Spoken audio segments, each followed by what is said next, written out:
Impeachment investigators releasing full testimony from former ambassador to Ukraine, Bill Taylor, for the first time today, and it's providing new details of the bribery plot at the center of the case for impeaching President Trump. Taylor outlining his clear understanding that security assistance money would not come until Ukraine did Trump's desired investigations. So that is another insider right now confirming that this money was conditioned on a favor for Trump's reelection, the quid pro quo bribery. And then, in this newly released interview transcript, Democrats the point person on impeachment, Chairman Adam Schiff, follows up. And I want to read you exactly what happened behind these closed doors. He asks, "Are you aware that quid pro quo literally means this for that?" And Taylor says, "I am." And these exchanges are part of what rocked Washington when these first occurred. Now, we didn't have the transcript on that day, just video of lawmakers walking out, gasping, and saying things like this. In my 10 short months in Congress, it's not even noon, right? And this is my most disturbing day in Congress so far. Very troubling. Very troubling. Now we're reading the lines, the exact exchanges that so moved them. And there's one other key thing I want to show you tonight. Taylor was the diplomat who called out the bribery plot in real time in the now famous texts going back and forth with Trump ally Gordon Sondland. So back then, you can think about it like this. There was Trump and Sondland claiming no bribery. Sondland even typing that out, typing Trump's denial in that text to Taylor when he had objected. Then, of course, you have this whistleblower come forward alleging bribery, blowing this thing open. But in October, Sondland was still in Trump's corner there. No bribery, playing down this plot to Congress. Then you have Taylor and others testifying that there was bribery and bringing along receipts. And tonight we're seeing that how that full testimony, for the first time, we're seeing the exchange, we're seeing what moved members of Congress. But it didn't only move Congress, it also moved Sondland himself, because he has just moved over, very simply, to the bribery side of this equation. He suddenly remembered bribery. He amended his own testimony to show it. And tonight, you have Donald Trump over there increasingly on an island of the people involved in the plot, not yet Congress, but the people involved, the diplomats, they are on the bribery side. And we're not only seeing the full details of Taylor's account tonight, which of course matches the whistleblower account, we're also seeing this public story from Trump's own officials move away from Trump and towards Taylor. It's Taylor's account that blows the whistle on bribery, and bribery in the Constitution is an impeachable offense. I want to begin our coverage with former U.S. Senator Claire McCaskill of Missouri and New York Times columnist Michelle Goldberg. Good to see both of you. You too. Senator, what does it mean to you, having done so many of these types of investigations and hearings, to not only see what Taylor is saying, but that it's bringing other officials closer to his account? Well, I think the public hearings, I just urge all of your listeners to tell all of their friends and family to set their DVRs if they're at work. Become a juror.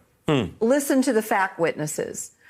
Make up your mind who is telling the truth and who is credible. I think Taylor's testimony is going to be front and center, and it is going to be compelling when Americans hear what he has to say. It's very confusing. You know, it's behind closed doors, and there are all the accusations about closed doors, and now there's a transcript. Is it confusing? It's not confusing if you've paid close attention. But, of course, the other side has tried to really muddy the waters here. But if you watch Taylor testify, put his hand in the air, understand his background, understand he's a Trump appointee, and listen to the facts, then all of a sudden the reason the president is being impeached becomes very clear. Right. And Michelle, you've followed this closely. You've been writing about it for the Times.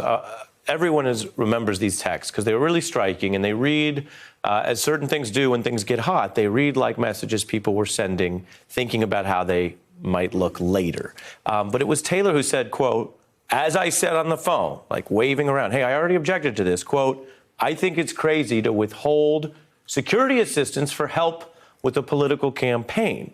And I want to go back to our simple chart that we opened the evening with, which if you look at it, Sondland, we'll put this up, Sondland moving towards Taylor, right? Sondland is now over there, and he wasn't in response to that text initially. Well, I mean, Sondland is the most kind of ludicrous and pathetic figure in this whole farce, right? I mean, this is someone who paid $1 million to become a diplomat because, according to most reporting, he was jealous that a bunch of his other friends who had donated a lot of money to politicians had become diplomats. He wanted to be one, too. And he's just kind of so slavishly devoted to serving Trump. He sees these transcripts come out and suddenly, oh, yes, now I remember there was a quid pro quo. I totally forgot about it. And so he's now said, right, his response, that's the one thing that Trump defenders have been hanging on is that he said, I just talked to Trump. There is no quid pro quo. He's since basically said, yes, Trump said the words, there is no quid pro quo, but there was one anyway, right? And so the thing that I do think it might be confusing for people is, first of all, I don't know that people kind of understand the average person, people who kind of can't spend a day reading a 374-page transcript. Some of it's simple, the kind of wanting dirt on Joe Biden. Some of it is more confusing, particularly the investigations into the 2016 elections and the precise, preposterous nature of the conspiracy theories that they wanted this new government to substantiate. Well, and I want to play a little bit on Sondland of it all, because Taylor exists as the other side of that conversation. And that is the simple part. You've got people who are being asked to condition this money till Trump gets what he wants to help him get reelected.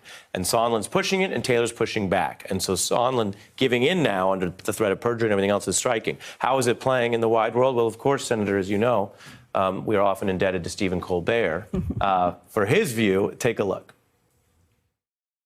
According to him, incriminating testimony from other witnesses like Bill Taylor refreshed my recollection. It made me remember one important detail, that I don't want to go to jail for perjury. If that's something you just remembered, just think of all the small stuff you're forgetting. Somewhere there's a 40-year-old man still waiting to be picked up from soccer. Well, if it wasn't so serious, it'd be hysterically funny. I love it that our comedians do a good job of, and by humor, explaining some of this to people who aren't following as closely.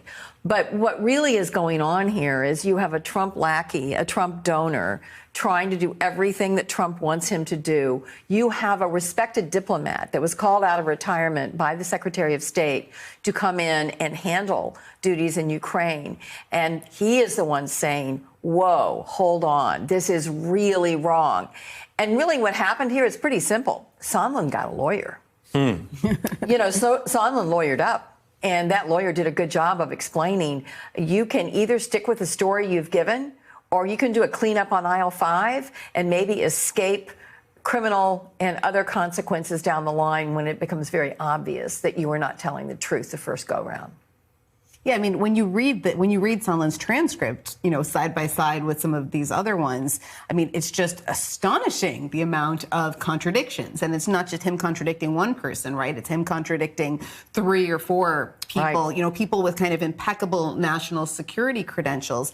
And one of the sub-threads of this whole scandal is that we do have these clownish figures, Sondland and even more so Rudy Giuliani, traipsing around, kind of basically trying to manipulate foreign governments with no notion of what that means for American foreign policy or national security. Well, and to your point, I mean, what we just learned from the Sondland testimony, in addition to confirming this and his style of recollections, which has become a national punchline, is that Giuliani was literally trying to ghostwrite what the Ukrainian president would say they were going to do in a Biden probe. Well, there's a couple things that are really important about Giuliani. I mean, Giuliani just today has been tweeting out, please never stop tweeting Giuliani. He's been tweeting out today, everything I did was in my private capacity representing Donald Trump's interests as his lawyer, which, thank you for that confession, right? None of this had anything to do with the American national interest. This was all about Donald Trump's personal interest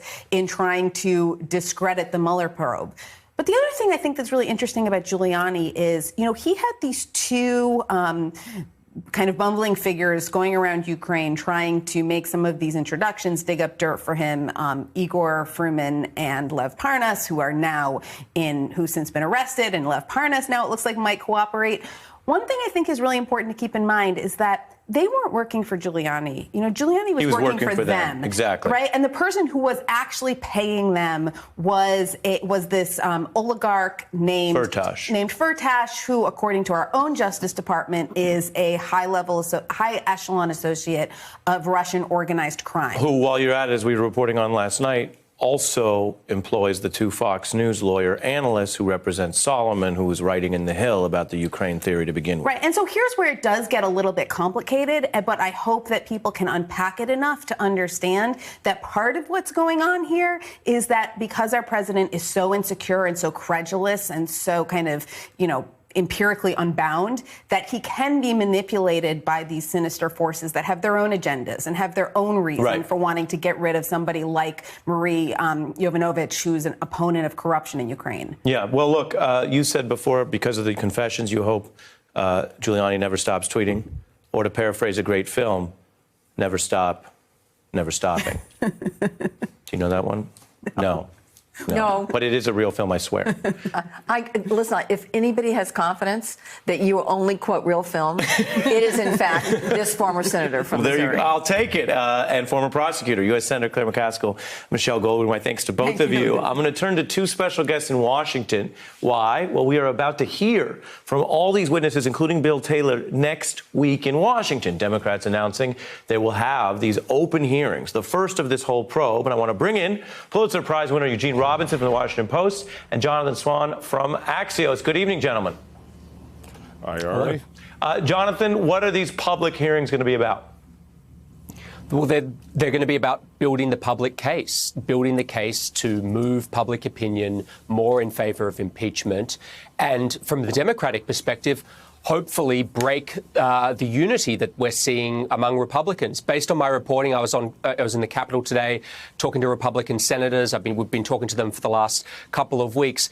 Based on the facts that we have right now, I think it's quite possible that you lose 0 Republican senators. There is a world in which they stay completely unified. Maybe you lose 1, 2, or 3. There needs to be a fundamental change in dynamics to new facts, persuasion. The current situation for Democrats is we're heading towards a purely partisan process, which is not what Nancy Pelosi wants. Right, and that's something that Mitch McConnell has clearly been trying to organize his folks around. Eugene, to do a reverse Gil Scott-Heron, the impeachment revolution will be televised. Yes. And I think Jonathan's reporting is instructive. It's why he's here working these sources. But the examples we have from history suggest that there are times where there's unity until something breaks open in the national consciousness. You know, that's exactly right. And that's why next week is going to be really big. It's going to be a really important week in this whole, the arc of the impeachment drama. As Michelle Goldberg said, you look into anything relating to Donald Trump and you have to wade through all these clownish figures, I think she said. And, on Tuesday, Wednesday, whatever day Bill Taylor testifies, I guess it's Wednesday, we will hear from someone who's not a clown. We will hear from a non-clown. A non-clown, sure. A 40-year public servant who served his country in Vietnam, longtime diplomat, former ambassador to Ukraine, brought back by Mike Pompeo after Yovanovitch had been booted essentially by Trump. To take care of the post, be kind of a caretaker, and he saw something that he just felt to his core was wrong, and he did what an experienced bureaucrat does in that moment. He wrote it down. He made a record of it. He in those texts to Gordon Sondland and ultimately in his testimony. Let me read that to you because it jumped out to us as well, Gene. This is from the new testimony we got tonight here. Quote, "I've always kept careful notes. I keep a little notebook where I take notes on conversations." Yeah, exactly. I mean, that's what you do, and because you want to have that record. And the last thing this White House wants is people who kept good records of what was going on. There are a lot of people in this administration who are allergic to the written word and who specifically don't want things written down. This is a public servant who did write it down and has it there to tell the American public.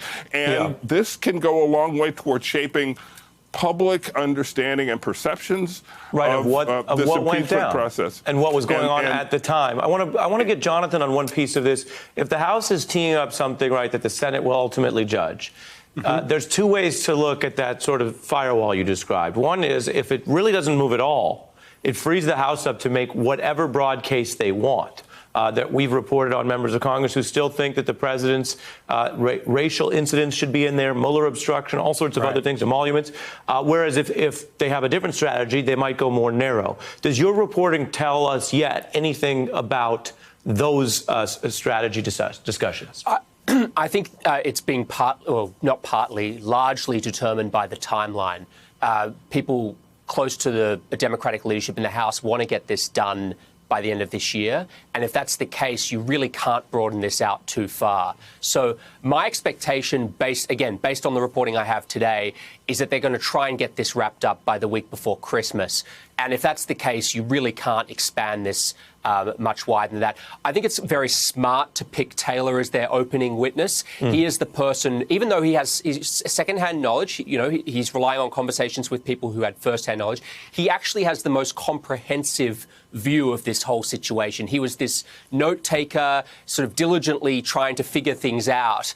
And he's actually, to tell the story and to start with him, I think is quite smart. He's also someone that's very hard to smear, even though, the president said he's a never Trump person. Pompeo handpicked him. He's worked under multiple presidents. He's obviously a war hero. It's very difficult to smear him. So I think that it makes sense that they're using him first. Fascinating. Jonathan Swan and Eugene Robinson from Washington, thank you so much. Hey, I'm Ari Melber from MSNBC. You can see more of our videos right here, or better yet, subscribe to our YouTube channel below. You could have been anywhere in the world, but you're here with us, and we appreciate that.